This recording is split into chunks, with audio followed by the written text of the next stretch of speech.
Kemudian begitu juga Al-Asqalani, sama seperti itu juga. Banyak sekali ketika dia memaparkan proses terjadinya wabah taun itu, kemudian dia juga menulis syair seperti itu. Jadi namanya orang Arab kan memang biasa kan ya, mau dia ekspresinya sepertinya melalui syair kan, itu biasa terjadi di orang Arab.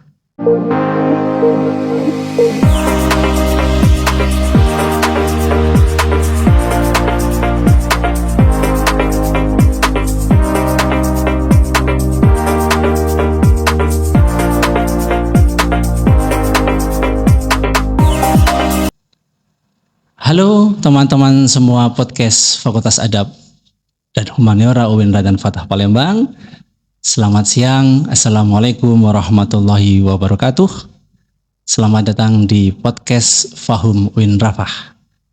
Podcast ini dimaksudkan atau ditujukan sebagai upaya menjadi media untuk mendiseminasikan hasil penelitian dan pengabdian Sivitas Fakultas Adab dan Humaniora UIN Raden Fatah Palembang. Oke teman-teman semua, di siang hari ini kita kedatangan tamu istimewa.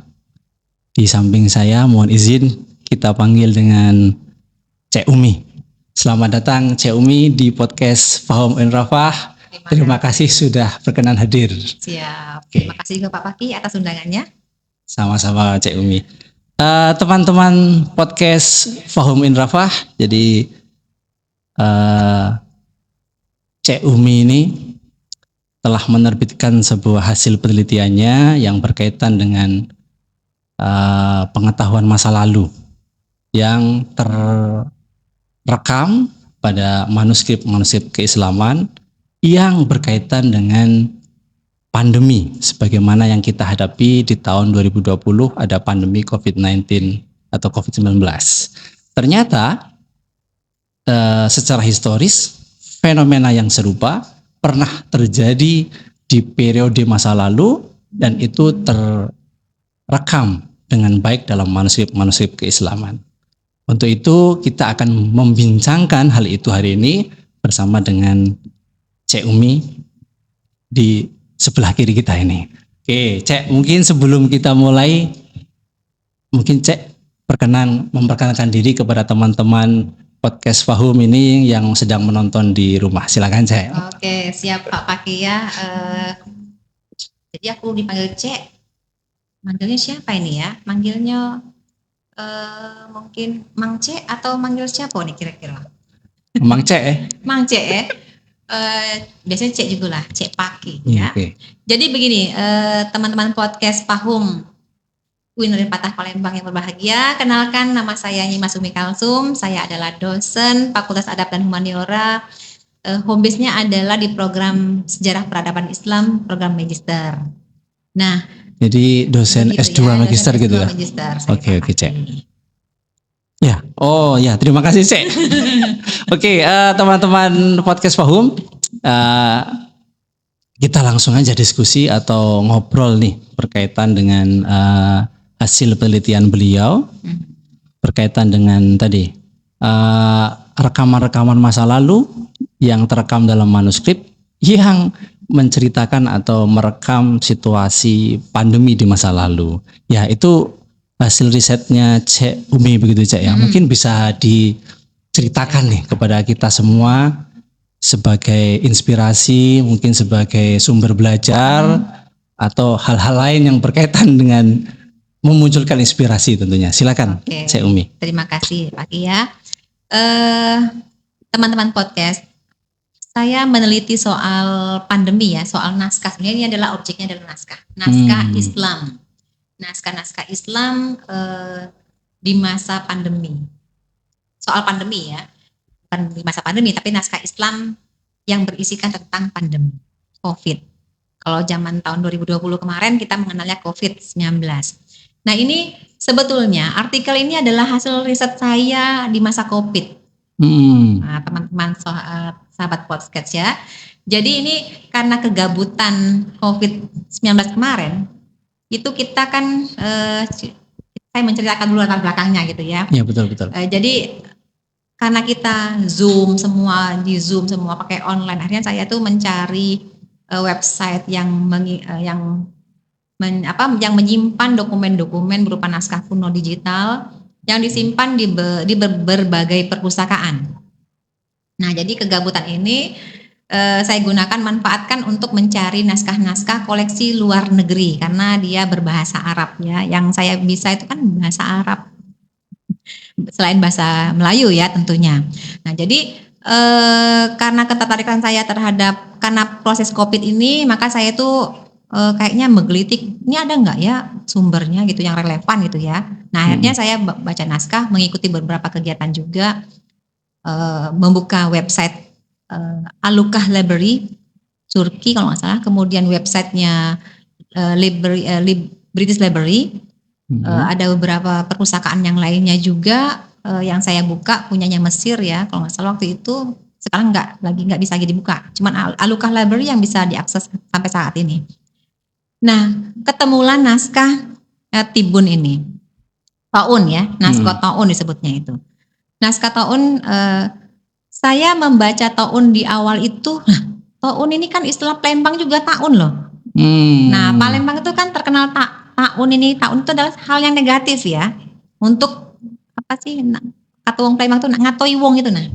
Taun ini kau itu tuh hal yang sangat jelek gitu. Saya berpikir ini ada hubungannya gitu. Awalnya ke situ Pak. Baca naskah itu, lah ini ternyata naskah ini saya temakan dulu ya, beberapa dari beberapa naskah yang saya kumpulkan. Itu karyanya Asyuti, Ibnu Hajar ya. Kemudian yang berjudul yang pertama itu ada nggak salah ingat ya. Badrul Maun. Bazul Maun fi Ahbari At-Taun. Kemudian Luzumul Bait fi Sukutil Buyuti, Buyut. Untuk meninggalkan rumah gitu ya. Kemudian ada lagi Marawahul Maun fi Ahbari At-Taun gitu ya. Nah, jadi 3 naskah ini atau 4 kalau saya rasa ada 3 naskah ini. Jadi nah itu naskah ini adalah naskah-naskah yang abad ke-3, kejadian-kejadian Taun pada abad ke-3 ini saya temakan. Akhirnya kata-kata Taun yang biasa saya dengar di Palembang, saya awalnya tadi apa ini berhubungan dengan kata-kata Taun Palembang itu juga saya ambil gitu ya. Kemudian saya baca naskahnya, nah ternyata di naskah itu bermacam-macam fenomena yang terjadi. Kayak naskah yang Luzumul Buyut ya. Ya, Risalatul Mughniyah. Risalatul Mughniyah li Sukut ya. Luzumul Buyut. Untuk meninggalkan rumah gitu ya intinya. Nah, kemudian ada naskah saya petakanlah itu yang pertama Ahbaru Taun ya. Apa sih? Lupa. Badrul Maun fi Ahbari Taun. Kemudian Marawahul Maun fi Ahbari At-Taun. Itu saya 2 itu yang fokus pertama. Nah, saya bagikan dulu temanya. Nah, tema ini adalah tema yang pertama ini adalah yang termasuk pakai bahasa Palembang enggak apa-apa ya. Enggak apa-apa. Jadi ini dibagi dulu. Ini masuk ke ranah mana? Pengobatan atau masuk ke penyebab? Nah, jadi yang pertama itu adalah saya temakan di penyebab terjadinya taun, wabah. Yang kedua itu saya bagi ke apa saja yang harus dilakukan ketika taun itu terjadi gitu ya. Iya. Nah, kemudian obatnya apa saja nih yang harus kita pakai gitu ya, antisipasinya. Nah, karena saya itu kemarin juga sempat juga di COVID kan gitu kan, itu juga salah satunya. Oh gitu ya. Nah, jadi ibu bukan saya di COVID kan, tapi suami saya di COVID kan, dan saya pun ikut masuk ke dalam rumah sakit. Di karantina. Di karantina gitu ya? Selama 1 bulan di Ceritas. Oh ya, gitu. Kan? Dan itu saya bergelut dengan naskah, laptop, hanya baca naskah doang. Akhirnya ini saya ini juga ya, wah ternyata memang harus seperti itu kejadian wabah ini oleh masyarakat. Jadi dibagilah itu penyebab terjadinya taun adalah pertama itu antara manusia itu tidak ada kepercayaan. Itu Itu indikasi ya. Jadi di teksnya demikian, gitu. Jadi tidak ada kepercayaan antara manusia, saling curiga mencurigai gitu tuh, ada aspek juga seperti itu. Nah, saya belum, itu perlu pemaknaan ulang sebetulnya ya. Apakah yang dimaknai oleh kalimat itu adalah seperti itu? Karena tidak ada kepercayaan antara satu yang lainnya, saling memusuhi. Nah, itu juga penyebab dari wabah. Bahkan ada indikasi faktor lain adalah lingkungan kotor. Lingkungan kotor juga menyebabkan terjadinya wabah. Kemudian banyaknya terjadinya maksiat. Ada beberapa indikasi, saya itu hampir lupa ya. Jadi lingkungan kotor, perbuatan maksiat.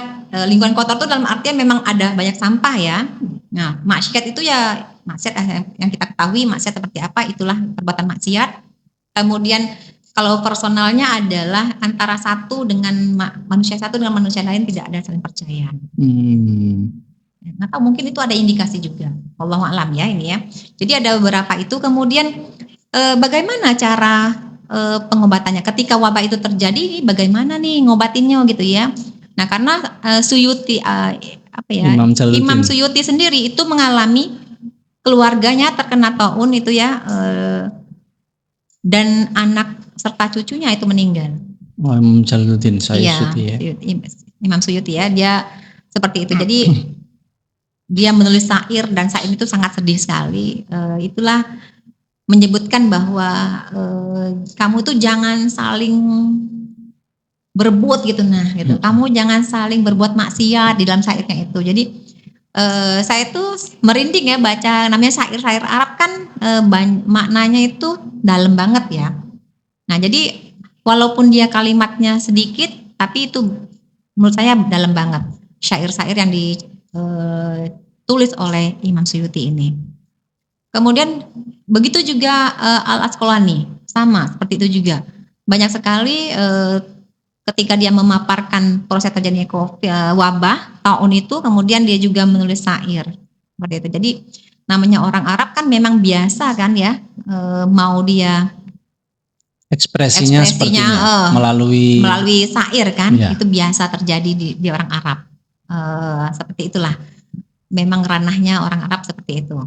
Nah, kemudian di dalam syair itu menyebutkan bahwa ketika kita mendapati wabah atau kita terkena wabah, maka itu mana nih cara menanggulangi atau pengobatannya seperti apa? Nah, jadi saya baca itu langsung mencari, kita ini lagi berhadapan dengan taun ya. Nah, di situ ada ginger gitu ya, jahe ya. Nah, minum jahe. Kemudian ada lagi disebut bunga mawar. Ini sebagai sebagai aromaterapi. Pak, jadi kelopak bunga mawar dikasih air, kemudian dicampur dengan sitrus. Citrus itu lemon ya. Nah, perasan air lemon, mawar ditaruh di ruangan-ruangan kita. Itu untuk menjaga polusi bersih udara ya, untuk membersihkan udara. Kemudian ada lagi penanggulangannya itu selain jahe, kemudian ada yang kalau di naskah Islamnya kita versi Nusantara itu ada itu ya, minum susu kerbau apa? Wallahu alam, itu naskah Aceh itu ya, untuk menjaga imun. Selain jahe tadi, ini ada kebanyakan bunga-bungaan. Saya kok lupa sih. Mawar, citrus, lemon, air lemon itu yang sering disebut. Makanya kita waktu masa COVID itu lemon tuh laris manis ya dan mahal harganya. Vitamin C gitu ya. Itulah tadi. Mungkin itu juga mempengaruhi dari naskah kayaknya ini. Karena pengalaman masa lalu itu mungkin bukan mungkin ya, memang melekat kan di jiwa kita. Akhirnya kita terbiasa, ini zaman dulu seperti itu. Nah, saya waktu saya menulis artikel ini juga relevansinya dengan kehidupan kita. Oh iya ya, memang kita disuruh minum ini jahe gitu ya biar kuat. Bahkan kami itu kalau orang Palembang itu minum secang. Oh gitu. Nah gitu ya. Kalau di Arab itu ada apa ya namanya? Kayu manis itu apa ya? Istilah saya lupa istilah Arabnya itu. Tapi sejatinya dia kayu Ya, manis. sejatinya itu adalah Bentuknya gitu ya. bentuknya itu adalah kayu manis itu. Ya, Cek Umi nih sebelum lebih lanjut gitu ya. Iya. To'un ini hakikatnya itu kan kalau kita membandingkan dengan COVID ya. Kalau COVID kan sejenis flu lah, anggaplah yang kita kenal hari ini dengan flu yang disebabkan oleh virus COVID-19. Nah, kalau To'un yang kita atau yang dikabarkan atau yang ditulis oleh ulama-ulama atau yang tertulis dalam manuskrip keislaman ini, kalau kita kita jelaskan dengan konteks sekarang itu seperti penyakit apa gitu loh Bu. Karena kalau di bayangan saya pribadi itu To'un itu apa kayak kusta gitu ya, atau penyakit kalau anggaplah anggota tubuh mana yang dilukai gitu ya, atau yang kalau influenza tentu pernapasan gitu ya, atau COVID. Kalau To'un ini apakah serupa dengan COVID atau keserupaannya di mana atau bagaimana gitu Bu? Iya. Mungkin teman-teman podcast di rumah ini ingin tahu juga ini Bu. Oh sorry, Cek Umi. Suka lupa Jadi kebiasaan bilang Ibu ya. Iya. Ya silakan Cek. Oke, terima kasih Cek Paki. Jadi begini, To'un ini adalah sejenis penyakit wabah gitu ya, wabah yang menyebar. Oh gitu. Nah, jadi dia apapun jenisnya. Jadi pada masa lalu itu ada yang cacar bahkan masuk juga To'un, kusta masuk To'un juga. Jadi yang lebih kepada wabah yang menyebar dan itu bisa menularkan. Nah, karena dalam naskah disebutkan ketika seseorang terkena To'un, maka dia harus diungsikan. Harus diungsikan dalam artikan Karantina, di karantina konteks sekarang ya. konteksnya. Bahkan untuk penguburannya pun, makanya waktu itu kok saya bilang ya saya setuju aja kalau pemerintah mengatakan bahwa kuburan harus di luar dari tempat daerah kita ya, karena dalam naskah disebutkan. Betul. Sayangnya artikel ini terbit setelah COVID ya gitu ya. Itu saya submit tuh bulan 9. Ingat sekali tanggal 4 bulan 9 September 2020 submit artikel. Tanggal 4 bulan kita mulai Desember. ramai itu bulan 3 Maret Iya, ya kalau tidak salah kita itu ya. ramai itu Maret April Di Indonesia ya. kan mulai bulan Maret ya. Maret April ya. Nah, bulan 9 itu saya sudah selesai artikelnya 9 2020 September. Submitnya itu 4 Desember 2024 itu baru publish. Tapi tidak apa, ini karena ini adalah pengetahuan yang terlupakan dan itu masihlah relevan untuk kita baca. Betul. Jadi intinya To'un itu adalah lebih kepada penyakit yang bisa menyebar dan menularkan. Nah, sehingga perlu dikarantina.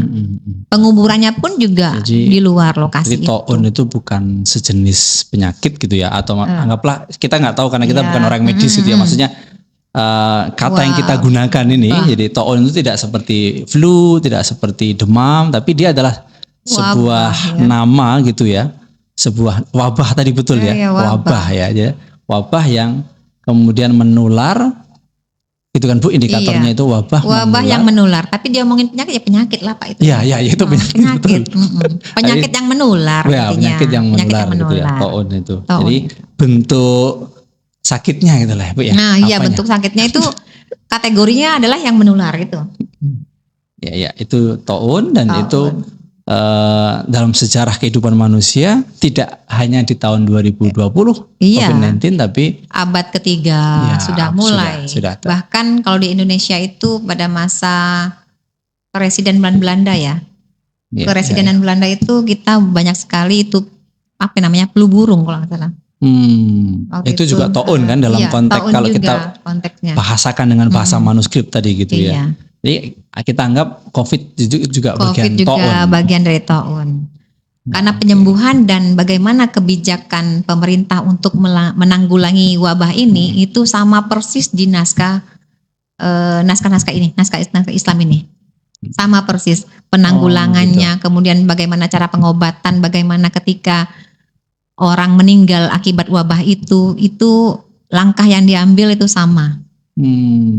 Karantina, kemudian dikubur di luar daerah tempat wabah. Nah itu sama persis kan. Kalau untuk penanggulangan kita kan kalau melihat COVID-19 ada ya untuk virus kita kalau berbicara hari ini kan ada vaksin gitu Bu ya.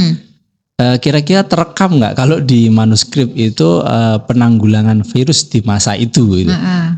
Terekam atau kalau ya. Penanggulangannya ya di situ menyebutkan banyak-banyak minum itu tadi sitrus tadi Bu ya. Kemudian di rumah-rumah itu harus menggunakan aromaterapi mawar itu. Ada beberapa kategori campurannya itu saya sebutkan ya di dalam artikel.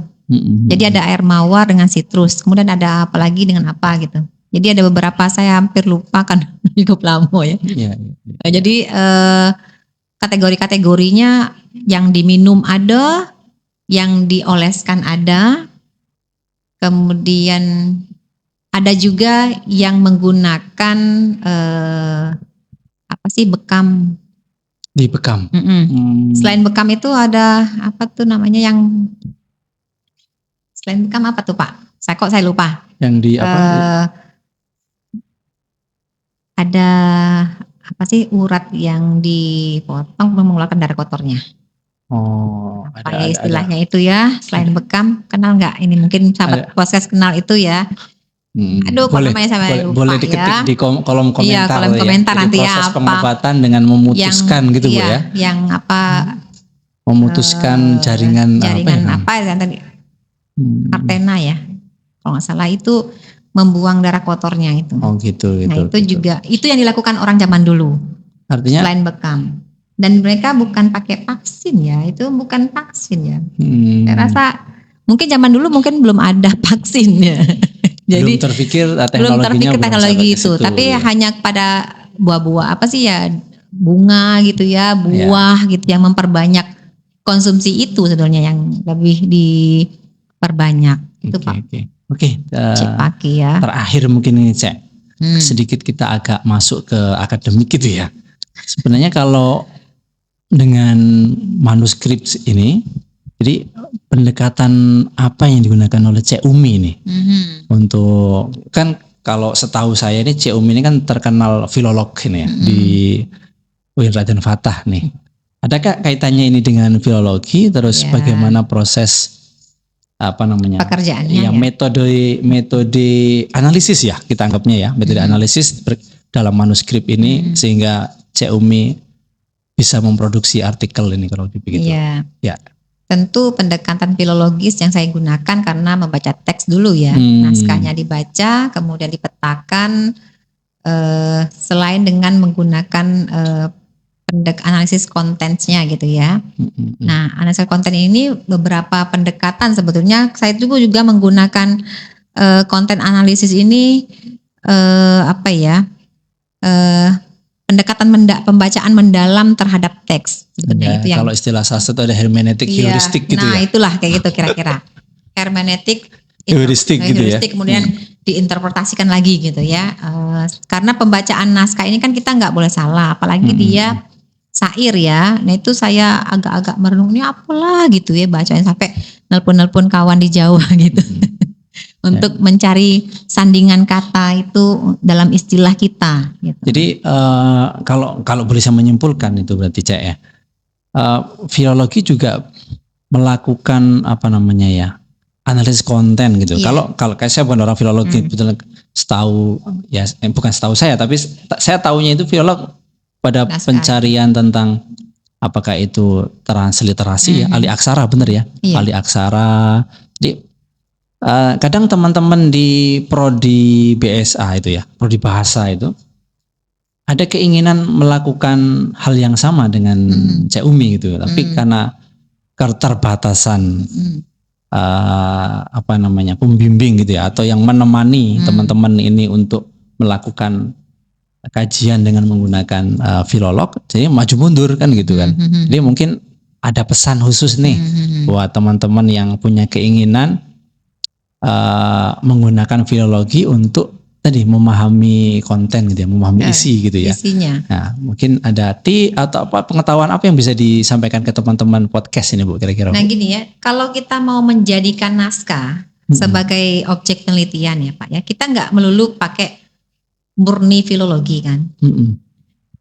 Tapi langkah pendekatan yang kita lakukan, identifikasi, inventarisasi naskah itu temanya apa sih ini gitu kan? Pasti tetap Itu menggunakan juga pendekatan bagian, filologi. itu bagian kerja filolog.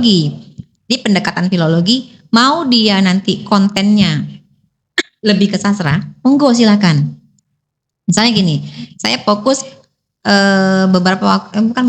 yang sekarang saya kerjakan itu adalah filologi, tapi dia ya identifikasi naskahnya, kemudian inventarisasi, kemudian penggolongan tema kan ya, temanya apa, kemudian tema-tema yang kita ingin teliti terhadap suatu naskah itu, misalnya bahas soal apa nih, bahasanya misalnya atau apa. Oh saya lebih concern kepada kenapa teks ini ditulis dengan bahasa yang seperti ini. Berarti kan ilmu bahasa yang diperlukan. Nah itulah tadi filologi, pendekatannya filologi, pisau analisisnya adalah ilmu bahasa tadi Pak.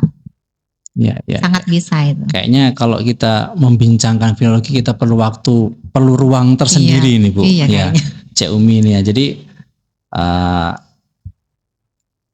untuk perbincangan kita berkaitan dengan manuskrip keislaman yang yang berisikan informasi Ta'un atau pandemi ini, sepertinya sudah kita sampai di sini dulu gitu. Oke, ya. siap. Karena tidak selesai Pak banyak sih. Karena bayangkan aja panjang sekali ini kayaknya yang mau diperbincangkan ini. Jadi demikian teman-teman podcast Fahum in Rafah.